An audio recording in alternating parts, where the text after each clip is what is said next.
वाले article of Indian constitution, ये सबसे इम्पोर्टेंट टॉपिक है आजकल। तो मतलब इतना इम्पोर्टेंट हो गया कि 2 मार्क्स तो पक्के हैं। आपको पता है कि जीके का वेटेज वैसे ही बढ़ता जा रहा है स्टैटिक का, तो ये टॉपिक में से 2 मार्क्स तो आप समझ लो पक्के ही हैं आपके। तो चलो स्टार्ट। राइट टू इक्वालिटी, इसमें आर्टिकल 14 है इक्वालिटी बिफोर लॉ, आर्टिकल 15 है prohibition of discrimination on ground of race, caste, sex और प्लेस ऑफ बर्थ, मतलब किसी भी तरह से भेदभाव नहीं कर सकते, ये बताता है मैं आर्टिकल 15। आर्टिकल 16 बताता है equality of opportunity in matter of public employment. Article 17 बताता है अबॉलिशन ऑफ अनटचेबिलिटी। आर्टिकल 18 बताता है अबॉलिशन ऑफ टाइटल। और इनको क्या करना, आप इनको बार बार देखते रहना, बार बार रटना नहीं, इनका बार बार रिवीजन करते रहना है। एक बार इनको नोट करके वहीं पे उनको बार बार रिवीजन करते रहना। एक बार और देख लो, आर्टिकल 14 है इक्वालिटी बिफोर लॉ, आर्टिकल 15 है prohibition of discrimination on ground of race, caste, sex और प्लेस ऑफ बर्थ। आर्टिकल 16 है equality of opportunity in matter of public employment, public employment में सबको हक मिलेगा।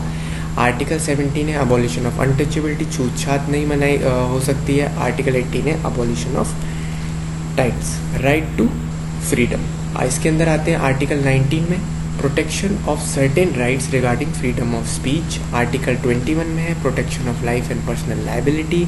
आर्टिकल 21 में है राइट टू एजुकेशन, ये आर्टिकल 21 में है राइट टू एजुकेशन, ये आया था 2009 में। और आर्टिकल 21 है protection of life and personal liability, ये इंदिरा गांधी जी के इमरजेंसी के टाइम पे आया था। आर्टिकल 22 है protection against arrest and detention in certain cases. Right against exploitation के अंदर आता है prohibition of trafficking in human being and forced labour, article ये 23 है। Prohibition of employment of children in factory, article 24 है।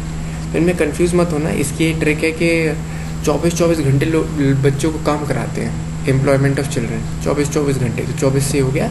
और इसकी जस्ट एक पहले 23 में है ह्यूमन ट्रैफिकिंग और फोर्स्ड लेबर, ठीक है। फिर इसके बाद है right to freedom of religion, इसके अंदर आता है article 25 freedom of practice and propagation of religion.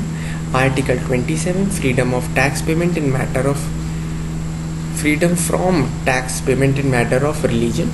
Article 28 है freedom as to attendance of religious worship in certain educational institute. अब इसको एक बार फिर से रिवाइज कर लेते हैं। 25 में है प्रोपगेशन ऑफ रिलीजन और प्रैक्टिस कर सकते हैं, 27 में है टैक्स पेमेंट से फ्री है, 28 में एजुकेशनल इंस्टीट्यूट में वर्शिप की। अब ये बहुत इंपॉर्टेंट है आर्टिकल 32, मतलब ये तो अक्सर पूछा जाएगा आपसे। आर्टिकल 32 को एक और चीज़ है सोल भी कहते हैं। आर्टिकल 32 को सोल ऑफ इंडियन कॉन्स्टिट्यूशन भी कहा जाता है, ठीक है। इस पे भी क्वेश्चन बार बार बनते हैं, आर्ट के सोल ऑफ इंडियन कॉन्स्टिट्यूशन क्या है, तो उसमें हम बताते हैं ना आर्टिकल 32 जो है वो सोल ऑफ इंडियन कॉन्स्टिट्यूशन है।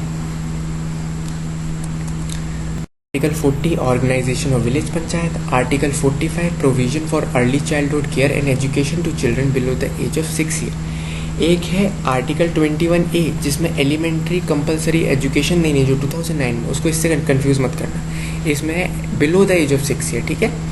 आर्टिकल 50 है separation of judiciary from executive. Article 49 है protection of monument and places and object of public interest होगा यहाँ पे, ठीक है।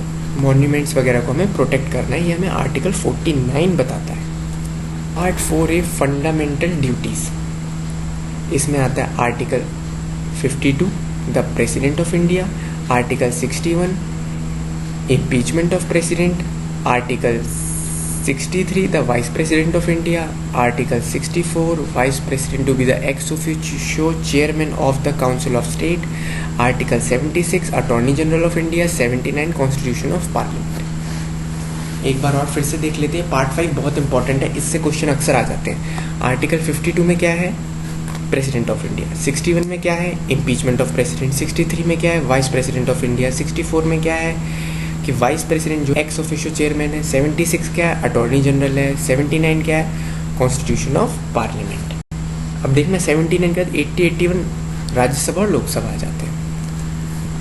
कंपोजिशन ऑफ आर्टिकल 80 है composition of council of state, जिसको राज्यसभा, काउंसिल ऑफ स्टेट मतलब Rajya Sabha. Article 81 composition of house of people मतलब लोकसभा, ठीक है। 79 क्या था, फिर 80 आया, फिर 81 आया, ठीक है। Article 93, the speaker and deputy speaker of the house of people. Article 19, oath and affirmation of member. इसकी ये ट्रिक कर लो कि 99 अभी 100 नहीं हो पाया तो 100% ओथ नहीं ले रहे, 99% है oath and affirmation of member. Article 106 है salaries and emoluments of member. Article 110 है मनी बिल। मनी बिल देखो भाई 10 नंबर का पैसा, 10 मनी बिल, ठीक है। वैसे बजट आर्टिकल 112 में बजट के बारे में इतना प्रॉपर नहीं है, पर यही है, आर्टिकल 12 भी बजट होता है। Article 120 language to be used in parliament. Article 123 power of president to promulgate ordinance during recess of parliament, ठीक है। तो आर्टिकल 80 क्या हुआ? आर्टिकल 80 हुआ composition of council of state Rajya Sabha. Article 81 हुआ composition of house of people Lok Sabha. Article 93 हुआ the speaker and deputy speaker of the house of the people. Article 99 हुआ oath and affirmation of members. Article 106 है salaries and emoluments of member. Article 110 है definition of money bill. Article 112 है budget. Article 120 है language to be used in parliament. Article 123 है promulgate ordinance. Article 124 है supreme court. Article 129 है supreme court to be a court of record, मतलब supreme court में जो भी कुछ होता है उसका रिकॉर्ड रखना पड़ेगा। आर्टिकल 143 है कि प्रेसिडेंट जो है कंसल्ट कर सकता है सुप्रीम कोर्ट से। आर्टिकल 145 है controller and auditor general of India. ये बहुत इंपॉर्टेंट है, जो आर्टिकल 145 है ना, आर्टिकल 145 ये बहुत ज़्यादा इंपॉर्टेंट है, इसको एकदम अच्छे से याद कर लेना, ठीक है। Article 145 controller and auditor general of India, बार बार पूछा जाता है तो हर एग्जाम में ये तो आना ही आना है। फिर आर्टिकल 300 क्या है? Right to property. आर्टिकल 312 क्या है? ऑल इंडिया सर्विसेज IAS, जिसका बहुत ज़्यादा क्रेज़ है। आर्टिकल 324 क्या है? Superintendence direction and control of election to be visited in an election commission. सीधी सी बात, आर्टिकल 324 है इलेक्शन कमीशन।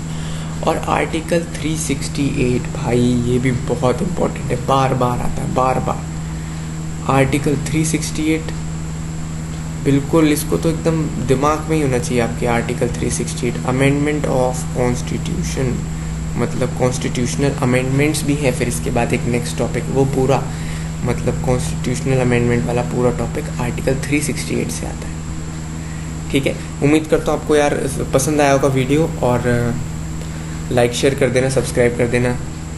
और इस वीडियो को ना बार बार बस देखते रहोगे, या इसको एक जगह कॉपी में नोट करके रटना नहीं, बार बार सुनते रहना, इतने में ही आपको याद हो जाएगा, ठीक है। 10-15 मिनट निकाल के डेली यही करते रहे आप भी। डेली इसको सुन लिया एक बार, या आपने नोट्स रिवाइज कर लिए, ठीक है।